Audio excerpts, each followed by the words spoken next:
Welcome back, everybody, to the Mind Your Own Business podcast. Today, my distinguished guest is my good friend, Charlie LaRue. Charlie, what's going on, man?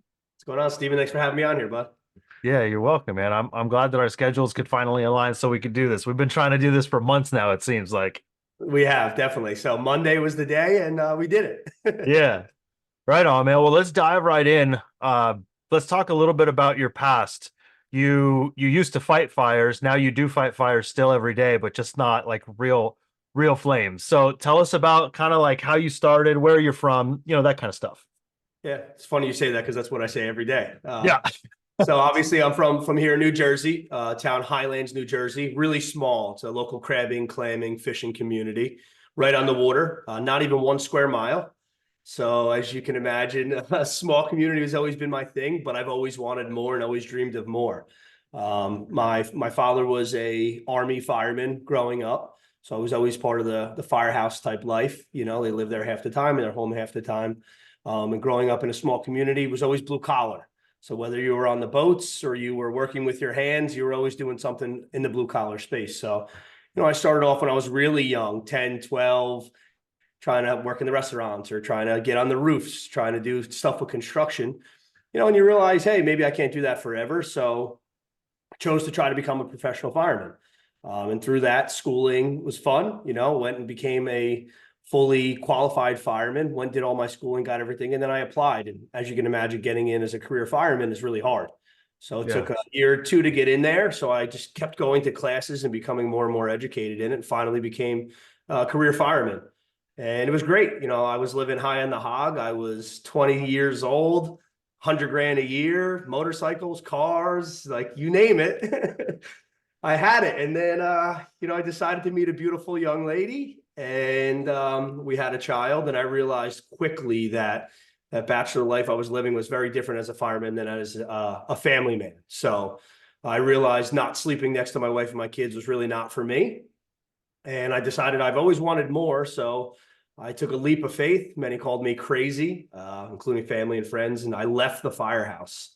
So I left my dream job that I've always wanted to have. And I took a leap of faith and I went out and I started my own construction company. Wow. I was always doing construction, but this was actually to pay your bills. This was not for extra money. Yeah. Dude, it's really hard when you want to make a choice to like change your life altogether.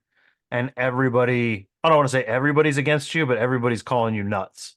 Like you have your dream job, you have your dream career, you've got all of the health benefits, right? All that stuff, like your whole pension, everything, your future, quote unquote, is set. And you're like, I'm going to leave all this behind and go dig ditches and go frame houses. Yeah. Yeah. And, I kept saying I'd call you crazy too, right? Like, if you think about it that way, if you just look at it like in a very like analytical standpoint, like just data, like you're leaving all this to go do this. Like, I don't get it. Yeah. And there was a ceiling for me in the fire department, not only working for the man, as everyone says, but there's a ceiling. You can only get to so high. And I still had 12 years, 15 years left to retire. So when I was getting ready to leave, everyone's like, you're nuts. You only have 12 years left. Only. So for me, whatever you say, it is what it is. Very, very, very few people actually supported me in my decision. But to be really honest, it's the best thing I ever did. I had to work extra hard. I had to put in the work, had to put in the hours, but I was able to do something for myself first and foremost, but my family. I was able to be present. I didn't miss any school function. I wake up with my children. I go to bed with my children. I'm there if anybody needs me. So for me, what it did for me on the other side of the monetary and the retirement and the healthcare, I just had to step up and do more for myself, but it allowed me a lot of opportunities for sure. Yeah, because the schedule of a firefighter is insane. Like it's just I've got some firefighters that I know locally here. I drive by their house, right? They're neighbors of mine, and I won't see their car for 2-3 days. I'm like, Yeah. oh, they're on shift right now. Yeah, Yeah. especially for the Army. You know, I was a Department of Defense fireman, like I said, for the Army. So you're running 24 hours on, 24 hours off. So Wow. essentially, you're there every day of your life, whether you're waking up there or coming in there on tour. You're there every day. So I love it. The camaraderie, what you learn about everything, and you're always educating yourself, right? It's life or death knowledge. Where right now you read books to personally grow. Yeah. There's life or death knowledge on how to Yeah. become the best version of yourself. So for me, it was an addiction. I was in the best shape of my life. I Mhm. was learning every single day, going to school every day. I was training every day. Every single thing was the best of the best. So it was hard to leave that to go to be in the grind, but definitely the best thing. Yeah. Okay, so you were in construction because you did side jobs and whatever else to make some extra money. So you decided like, hey, I'm gonna leave this behind because I want to, be with my family and I also want to like grow a business for my long-term future. So you decided to go into construction full time. Like, what did you do? How did you start? So I started with a partner, Ronnie. That's how Char Ron came about. And Okay. so we said, hey, look, we could do this. His dad was in the business for many years. We knew we had the skills, the abilities, and the drive to do it. We said, all right, the only thing that we're not going to do is painting. I hate painting. Ronnie hated painting. We're just not going to paint. Deal. We shook hands. Let's go. Here we go. Okay. Char Ron and Sons, right? We're going at it. The first two jobs, you know what they were, right? Yeah. I don't have to say they were painting, but they were Yeah. painting jobs. Not Okay, only so for you, dude, for you it's painting. For me, it's drywall. oh, I there I you despise drywall. I cannot do drywall to save my life, man. It's go. terrible. Funny. So yeah, so first painting job was a shed and a fence, Okay. literally. And Ronnie is 6'5", tall, dark, and handsome. I'm 5'6" and like tiny. So he shoved me behind the shed. I shoved him on the high stuff. I'm like, all right, we could do this. Yeah. So we did that. And the second one was the ugliest color purple you could ever imagine in your life. I still have nightmares about it, but yes, two painting jobs to start off Char Ron Contracting. Wow. And no, how long ago was that? I was only back in 2011. 2011. Okay. So you've had the company for 12, 13 years now, roughly. Yes, yep. Wow. Okay. So what have you done in 12 and 13 years? From So painting we, whole fences or whatever it was. yeah, so we started obviously with a handyman stuff, kitchens, bathrooms, decking, railings. And then we started to scale and get bigger. So we started to do larger renovation projects, replacing beams, things like that. And a gift and a curse for me was actually Superstorm Sandy. Mhm. As I mentioned, I live on the water. Superstorm Sandy came in and it wiped out miles around us of homes. So Wow. it gave us, we all lost our homes, my personal home, my family's homes. Like it was devastation for myself and my community. I'm also a Wow. volunteer in Highlands as well. So it was really sad, but in that time of sadness also came land of opportunity. So Sure. that opened up doors for me into really large projects because now these homes were ruined. They Mhm. had to be lifted to be up to flood requirements. And Yeah. a lot of the homes went for sale. So I went from doing kitchens and bathrooms to actually lifting all these homes, putting new foundations in, renovating the entire first floor that was flood damaged. We got Wow. into insurance work, into state work. And then it also branched us into the investment space because we started working for guys who were buying up these storm damaged homes and then they were flipping them. Uh-huh. So we realized, hey, why are we going to keep building them for people when now we have some seed capital? Why don't Mhm. we purchase one or two and get a rental property of our own? Yeah. So we went from kitchens and baths to house lifts and additions, all the way to investing. And then that eventually led to new construction projects. Some of these bungalows and other homes were not really worth saving, and they Mm. were on a really nice piece of land. So a lot of them, I guess, unfortunately, as a local, were demolished. Yeah. They were turned into these beautiful new construction projects Mhm. that ultimately raised the value of Highlands, New Jersey, and the surrounding communities. Wow. I remember that storm. That you obviously know firsthand. I don't, but I remember seeing like the devastation on the news and I was following it very closely. I don't know why I remember this. You know how like certain memories you have, like I was standing in the back of my motorcycle shop, like watching on my phone, like the devastation and all that. I don't know why I remember I was standing like right in that one specific spot. Yeah. Uh, but you were in it, man. You were in the thick of it. And not Yeah. only like on the construction side, but also on the volunteer side and helping rescue people, I'm sure, right? Yeah, for sure. One of the main problems is the wind kept all of the tidal floodwaters inside of the community. So we're at sea level. So Hmm. when the first high tide came in, Hmm. we're from Highlands. We're used to water being there. It is what it is. But Yeah. when the first tide came in, there was a couple feet in the streets, and people thought it was going to recede at the low tide, but the wind kept it in and it never left. So people realized, whoa, I have a whole nother tide cycle to come through. So we were actually driving around in the big Army deuce and a halfs, Uh-huh. driving through each individual street, telling people, listen, this is way worse than we thought it was going to be. Like, you need to evacuate. So I think the number was somewhere between 150 to 170 people we manually evacuated.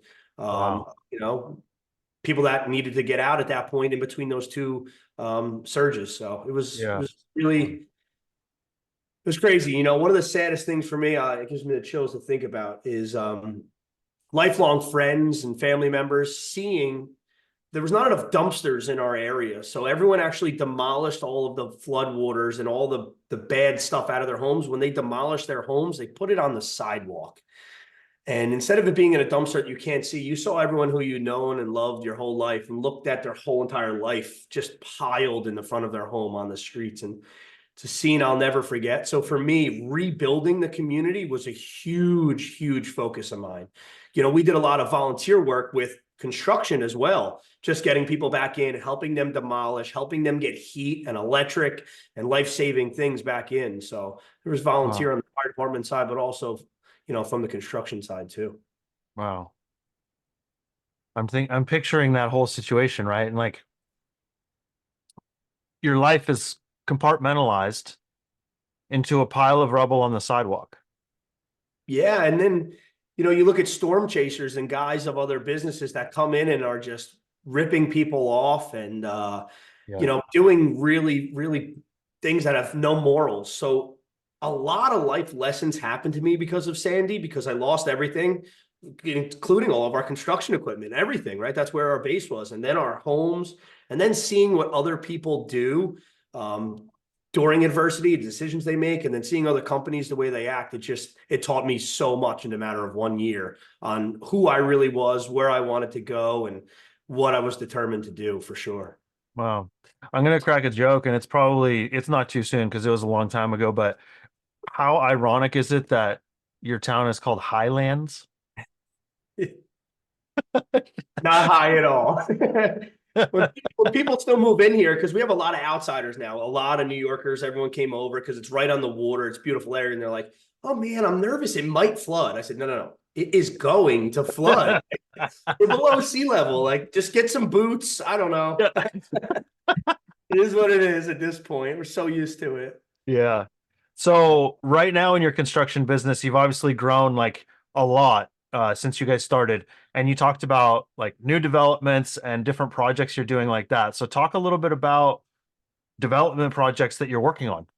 Yeah, so now, I was always chained to my business. I was the guy with the tool belt on, driving the truck, answering the phone, Yep. writing the number down on a napkin, yelling out Yep. the window at somebody, right? Like, Yeah. the Wait a typical minute. shit. Hold on. Were you one of the guys where your dash was just stuffed with receipts? And plans and Yeah. coffee. Of Yeah. course I was on the Yeah. picture you're seeing, yes. But yeah, so I was that guy for a really, really long time. And then I finally realized I brought a lot of my fire department learnings and understandings into my construction outfit. The chain of command, having a team, having a structure, having SOPs. I started incorporating the fire department into my everyday construction outfit. And that's where things started to change for me.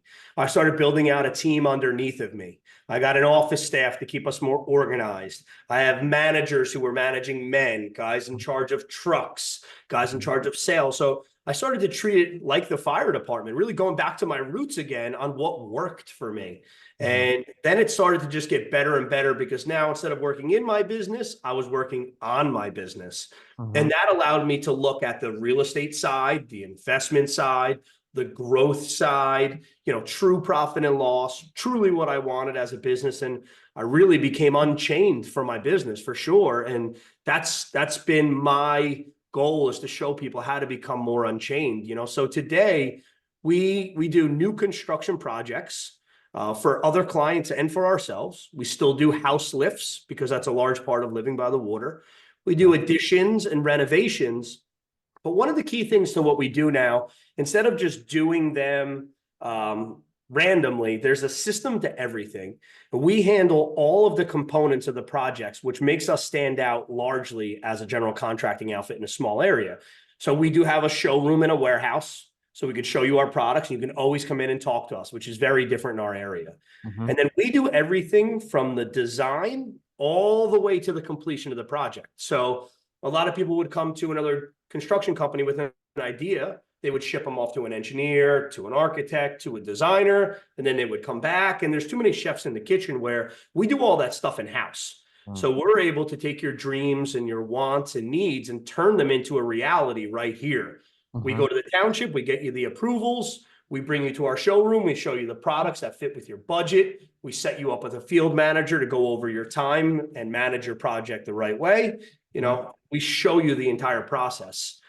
And, throughout systems, we've got a lot of ways to communicate now through SMS, through portals, through email, through one-on-one communications here. So we're definitely technologically advanced, which I really like. It helps me really take care of the clients. Yeah. Well, and then implementing all of that technology too is huge, because that really sets you apart from a lot of the other contractors that are out there. And what I think is cool too is like you can show people how to do that, and you can really help them improve their business by stuff that you've already put in place now for many years.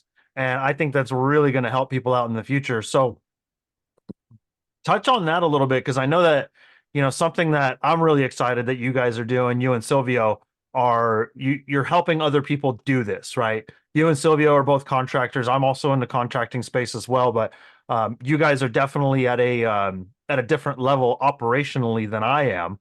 And what I've seen you do is create this community where we meet every Friday, right, on Fired Up Friday. And I absolutely love it. We all get together and hang out and talk about, I mean, we're just talking like this most of the time. But we talk about our struggles, our challenges, and then how we implement technology or fix those problems. So you've created a group, Blue Collar Unchained. You talk about being unchained, and I think one of the most famous pictures of you was you happier than a pig in shit digging a ditch, totally chained to your business, totally chained. Totally. Inside, I was completely chained in that picture. So right now, it's for you locally, it's Monday, 1 p.m., 1:30 p.m. Eastern, and you're in the office recording a podcast. Yeah, that's you are unchained from your business. Absolutely. Yes. I got a little something for you. Okay. So I came into my office the other day, and there's a picture of me, and it's right here. Is that Flat Charlie? That's Flat Charlie right there. So that's the definition of becoming unchained, is so much that I don't have to be present inside of my business, and my team loves me so much because how I take care of them that they printed a picture of me and put it on my chair. So at first I was a little weird, but to me it's an accomplishment, right? I've worked for so many grown men that have been doing this since they were 15, 20, and they're doing it in their 60s and 70s, and there's no escape. There's no exit. And it's not that there is, of course, an escape and an exit. It's just like they've been so used to the structure for so many years. They're unaware of the opportunities that are right in front of them, and they just stay the course, and they're chained inside their business forever until they can't physically do it anymore. They sell their truck and whatever tools they have, and they pray that unemployment and whatever other governmental programs are out there are going to rescue them forever. And it's really sad because these are really good men. These are the cream of the crop for me. These are guys that actually change the face of America and make this country what it is. So it's my duty to show people that there is an option out there. There's other things that you could do. Even if you want to own your construction company forever, that's fine. But let's set you up to where you're not chained in it. You can enjoy your family. You could be a better husband. You could be a better father. You could be a better friend. You could be healthy, and you could ultimately set yourself up to exit when you're ready to exit, or set up other partners to help you run it. There's so many different options that you could do. So it's my duty to serve and to show others that it is an option to free yourself and unchain yourself Yeah. from your company. Yeah. I mean, we talk about the law of exposure a lot, right? Once you see something, you can't unsee it. And so once somebody who's chained to their business, who's working day in and day out, dash full of receipts, phone, coffee, ladder rack, they're tying the stuff off all at the same time. But once they see that somebody can run a construction business from the top down and not have to do all that stuff, and they can actually drop their kids off at school in the morning or pick them up in the afternoon or attend the soccer games or the dance things or the whatever for their kids and be there and be present, it changes their life because they're like, I want that. Yep. How do I get that? What this guy's doing it? I could definitely do that, right? A lot of people, though, what I've realized, a lot of people don't believe that they can do it because they have a fear of relinquishing control. That's, in my opinion, 90% of it. There's so much information out there to learn from nowadays. They can't blame it on education or knowledge. Maybe the want to not seek it, but it's totally the control. Every person I talk to says, well, they just don't do it as well as I do, or they just need to move. I can do it faster. And they're just not taught proper leadership skills. People have to fail. People have to learn from their lessons. We all fail forward, right? And Yeah. you're right. I think the micromanagement and the fear of building a team out underneath of you is the most common failure point in people growing. They're never going to do it like you do it. That's a fact. And that could be good. Yeah. It could be good, right? But Because there's no way you could do accounting and sales and estimating and the office and the framing. There's no way you could do it better than everyone out there. So pick what you're really good at, stay within inside your zone of genius, learn that zone of genius, and let other people fill in those areas where maybe you're not the best. And you got to say the best though. Dude, I'm guilty of that myself. Like I feel like I can do it all, right? But I know, and I've learned over time that like delegating is the way, even if those people aren't going to do it the way that I would do it. We also talk a lot about the 80-20 rule, right? If they can do it 80% as good as you can, now you can focus on the 20% of the business that matters. Correct. So you delegate that 80% off, and hey, there's going to be mistakes, and that's just how it is. Yeah. Because when we do things, we think we do it perfectly, but we're screwing it up. We just can't, yeah. Our ego drives us forward. We're like, no, it's perfect. I swear it's perfect. Yeah. Well, we say no more ego. It's all we go. Yeah. I like that. Yeah. And what I always say too to my guys, if I have management call me or someone, call me with a problem, there's 3 different levels. Is it happening? Is it smoking, or is it on fire? But what I like to say, are you 70% sure it's the decision I would make or it's the right move? And if they say yes, go with it. Yeah. You don't need me here every time, So now a lot of times when people call me, I'm like, 70? Yes, click. There's no more conversation. Just go with it. It is what it is. You got to learn, And the more you give everyone the answers, the more they're going to call you. Yeah. You have to give them the rope. You got to trust them. You got to give them the leniency to make mistakes on their own. Learn from them. Absolutely. What I started doing a while back was asking them what they would do. What would you do? If I wasn't here to answer this question, what would you do? Yes. In fact, I want you to come up with 3 solutions and pick the one that you think is best. Correct. Yes. A problem clearly stated is a problem 50% resolved. If we know the problem is crystal clear right here, great. Done. We're halfway there. What are we going to do about it? Yeah. So everyone just keeps dwelling back on that problem. Well, here, we already said that. We know that. Well, but no. We did that already. On to the solution. So, yeah. Wow. And I think that's incredible for scaling a business too, because then you're empowering your people to make those decisions where now you've unchained yourself from making that decision yourself. Delegation is the best. Absolutely. It is a great feeling and it works. Every part of delegation for me makes me smile. Yeah. So we talked about your purpose with Blue Collar Unchained. Let's talk about the how, like tactical. How are you physically helping other business owners? So we have a weekly meetup, as you said before, Blue Collar Unchained. We host Fired Up Fridays every single Friday, where a group of like-minded people come in and we speak about ways that we're failing, speak about ways that we are growing, speak about pain points, speak about goals, opportunities, everything. It's like a therapy session essentially, because Mhm. we're all kind of suffering from the same thing. We just don't have an area to speak about it. And once you start becoming vulnerable and speaking about it, things start changing for you. Change happens, growth happens. So every Friday we get together and we talk about it. And then we have a group in which people come in and pour into the Facebook group. And we just communicate about different strategies that we learn. We have a core set of pillars that we work off of to help change your mindset, to help change your health, to help change your wealth, and to help you with time management. So I personally feel as if you're the healthiest, straightforward person that you are, the opportunities are going to come. So to us, we really focus on your mind and your body so you could be the best version of yourself all around. That's So, awesome. so we've created some courses to help people get these things out of them and understand what they're capable of. I don't hear many people talking like you talk in construction. No, yet it's so possible. It's Yeah. so gives me the chills again. Like I could say Mikey Davis, one of my mentors, a general contractor who I worked for many years, probably one of the best souls in the world. Like he has more in him than anyone I could ever even speak about. Like the potential of that man is limitless.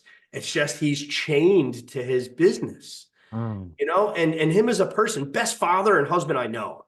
5 kids, right? Every single thing Michael does is beautiful. It's just he's stuck there. And the true Michael can't get out there for the world because he's got his tool belt on, because he's Wow. climbing the ladder, because he's doing these things. And at this point, Michael's getting close to, his 60s. And it's sad because I want more for these guys that deserve more and they're just stuck. So I'm really making it a mission to help as many as I physically can. Cool. That's awesome, man. I'm excited to see your guys' growth. I mean, this I know it's been an idea for a long time and it really has come to fruition a lot in the last few months.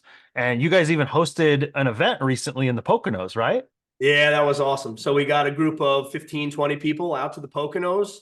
We had some really high level guest speakers come and speak about leadership and management and growth. And then also talk about just the vulnerable stuff, Steve, like being a better husband Yeah. and being present and being a better dad and waking up. You know, we're living this mediocrity style life and just living it on autopilot, wasting our time. That's not refundable. Like we can all of a Mhm. sudden buy it back down the road, and it's really sad. Us as men have to have this shield to us and this facade when really we need to be emotional as well as powerful to be the best version. So getting around other men that are not afraid to speak about these things, in my opinion, it's a must. It's life-changing. Get in different rooms, get around people like yourself and the circles that we're in, because without that, you're not going to grow. No. You're stuck in your old story. When I have bad days, I'm sure you've heard me say, but it's the 3 S's: story, state, standard. When I'm having a bad day, I stop telling myself that shitty story.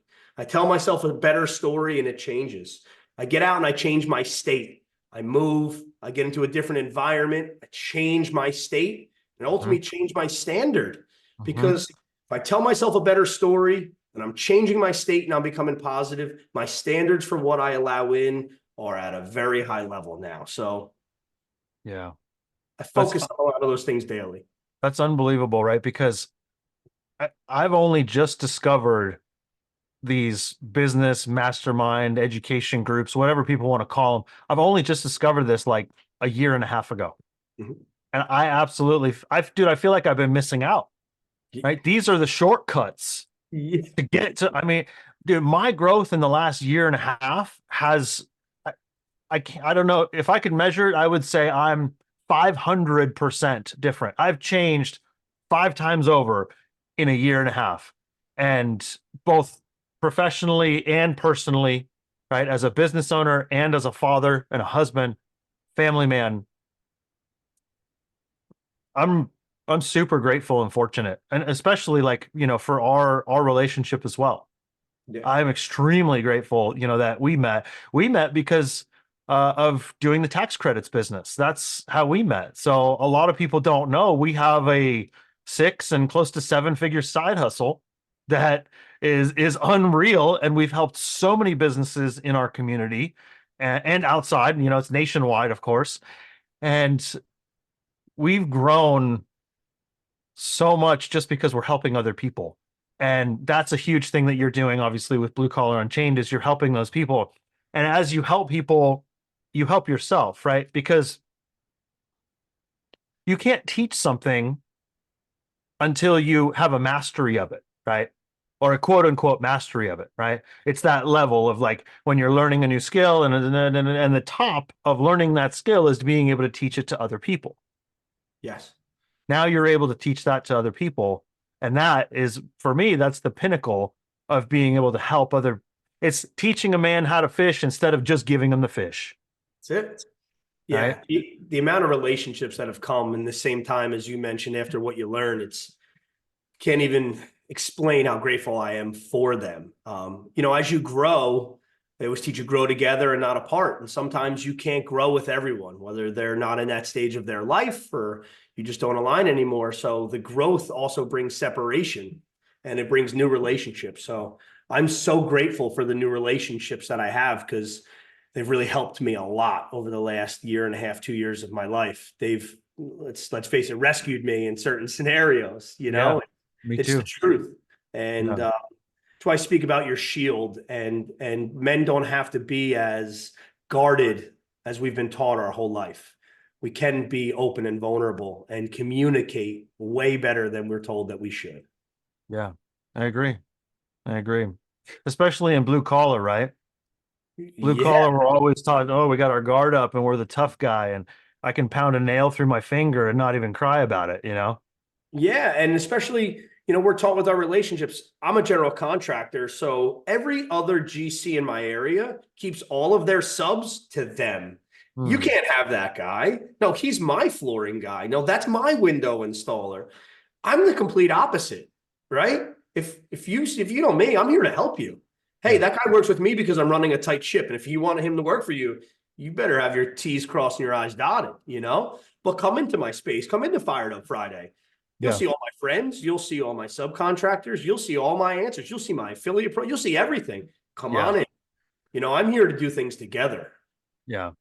Dude, you're so multifaceted too, Charlie. Like, so you've got other businesses, right? We talked about tax credits. We quickly touched on that.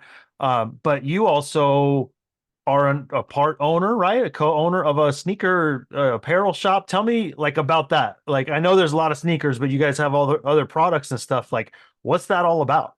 Yeah, all the hype beast stuff, right? So everything that comes along with the sneaker culture, all of the pants and shirts and accessories and hats, shoes, laces, art, you name it. Anything hype beast is what we do. So I partnered up with Nick Riker from Eternal Hype, and we became partners. And we ultimately scaled and organized his main business, Eternal Hype.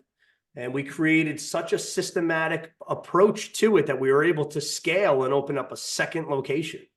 Oh, So when I first got into the business, we had hundreds of pairs of shoes. okay. At this point, we almost have 10,000 pairs of shoes Dude. and 2 actual locations. So we attend many events. Nick is a veteran as well, which is one of my favorite things about partnering up with a man like him. We do a lot of donations and charity things. Actually, tonight we're going to gift Saquon Barkley and Thibodeau a pair of shoes so we can get some signatures on some jerseys to donate them to youth sports. That's amazing, man.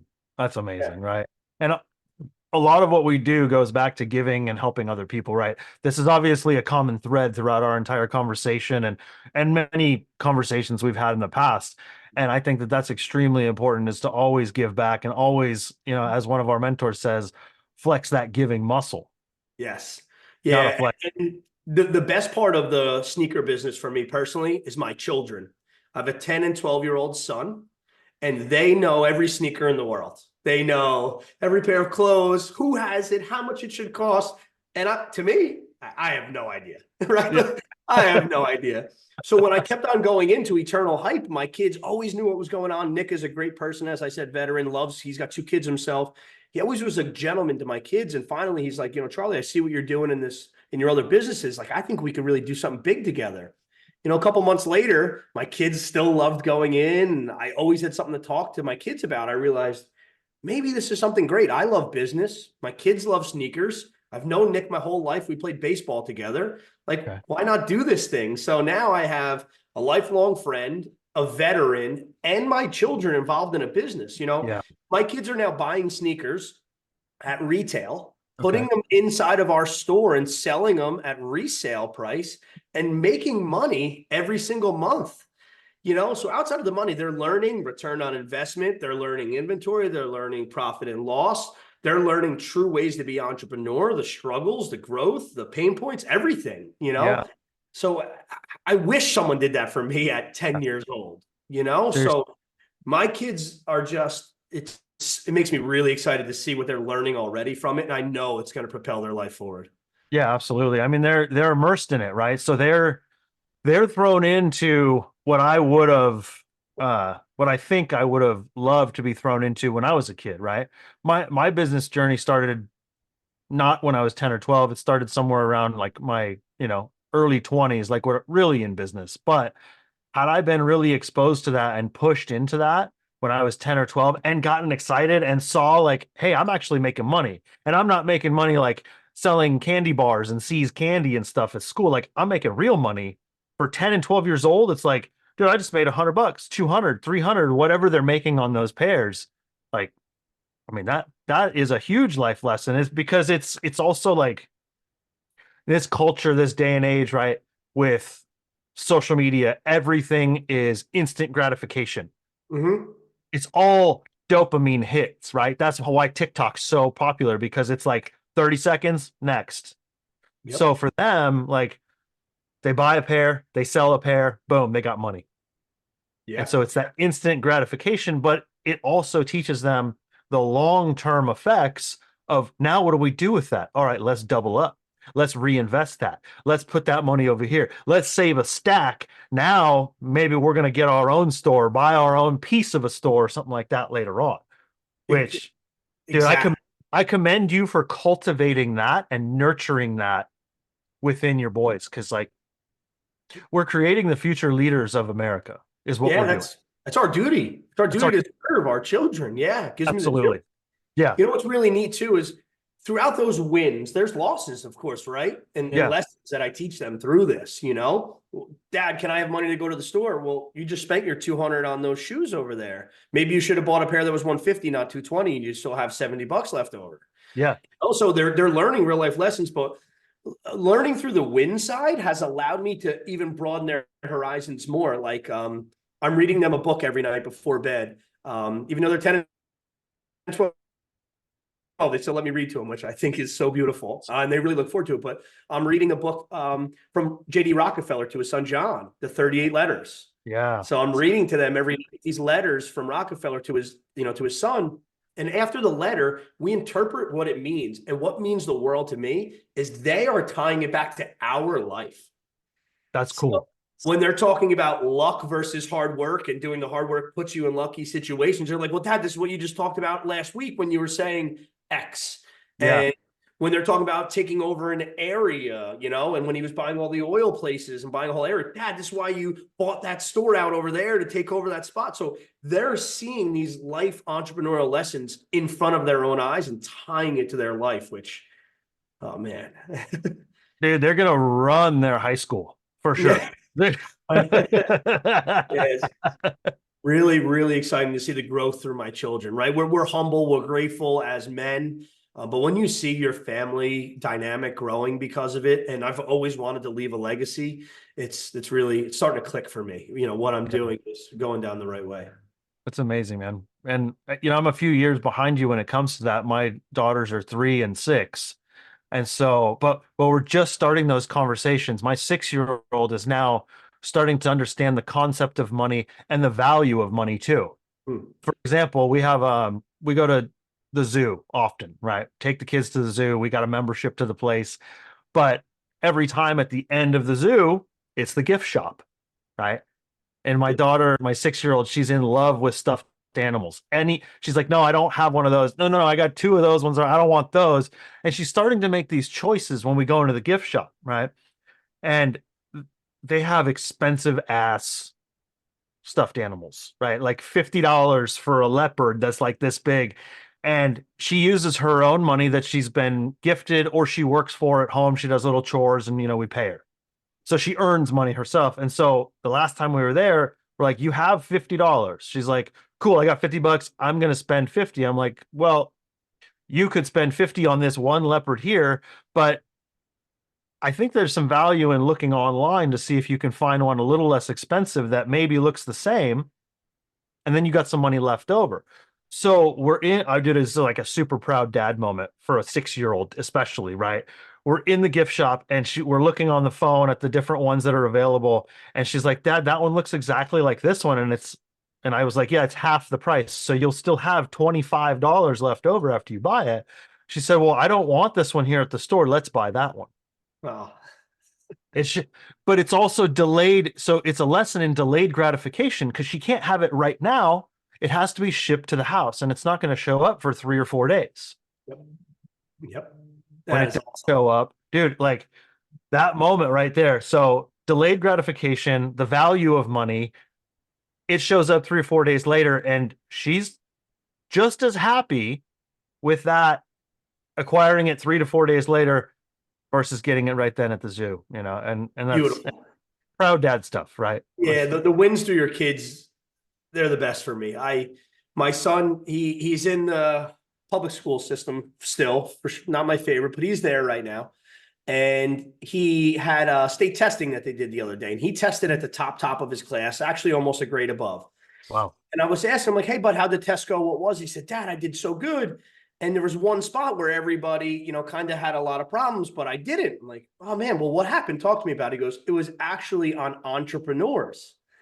And I was like, okay, tell me more. And he said it was about the benefits of being an entrepreneur, the pain points of being an entrepreneur, what it means, what you're able to do and what you sacrifice and all these things. And he had to write about it. But he said, Dad, I knew every single answer to every single question when it came to being an entrepreneur and what you sacrifice, but also what you're able to do because of becoming an entrepreneur. He was like, and that's because of our life. So we are setting our kids up for success when we teach them these things, even though we feel like we're just pounding them in. Yeah, it is benefiting them. So it totally is, right? And they're listening, they're always paying attention. That's for damn sure. way more than we all think. Yeah. Hey, so let's go back to the sneaker shop real quick because like I know that a lot of people want to know like how to buy businesses like this and how to like get into them. So we quickly glossed over like, yeah, I partnered with him, but like and I know that you guys probably have some private information that you'd care not to share, but like can you give us some tactical like I know you had a pre-existing relationship, you played baseball with him, but how did the conversation go and what did the structure look like once you decided to partner? Well, I was talking to you earlier about zone of genius, right? And some people are creatives and minds and visionaries, and some people are operators. You kind of got to learn where your strong suits are and what value that you could bring. Value to me is not just money that you could bring to the table to buy into a business or what you could buy. It's what can I do to grow and scale this company? So myself, I knew that I'm a visionary, I'm a creator, and I'm extremely systematic with SOPs and growth and creating systems. Where Nick is a great operator. He loves being the face. He loves talking. He loves knowing the product. He loves just the interaction. And I don't really love on that side of the business. As I said, I didn't even know what a Jordan 3 was when I bought it, right? but I did know how to market. I did know how to create SOPs. I did know how to create CRM systems. I did know how to do a lot of other things. So when we started talking tactically how I could add value to his business, my value add was the back office side.